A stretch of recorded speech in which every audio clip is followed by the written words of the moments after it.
কোনো ধরনের রিউমারে কান দেবেন না দয়া করে। আমাদের যেই আলোচনা ছিল সেটা এখনো চলমান আছে। সে বিষয়ে জোটের পক্ষ থেকে আপনাদেরকে আনুষ্ঠানিকভাবে জানানো হবে। প্রথম কোশ্চেনটা কি ছিল?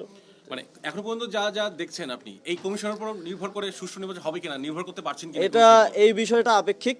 এই বিষয়ে আমরা নির্বাচনের পরের দিন বলতে পারবো যে এই কমিশন কতটুকু সুষ্ঠু এবং নিরপেক্ষ নির্বাচন আয়োজন করতে পারলো কি পারলো না।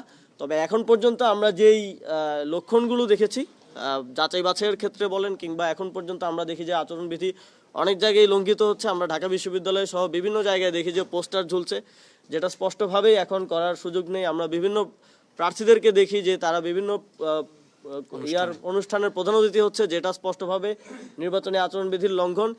তো এখন পর্যন্ত আমরা সম্পূর্ণ আস্থা রাখতে পারছি না। আমরা তাদেরকে ক্রিটিক্যালি দেখছি, তবে এটা তাদেরকে প্রমাণ করতে হবে যে কতটুকু সুষ্ঠু নির্বাচন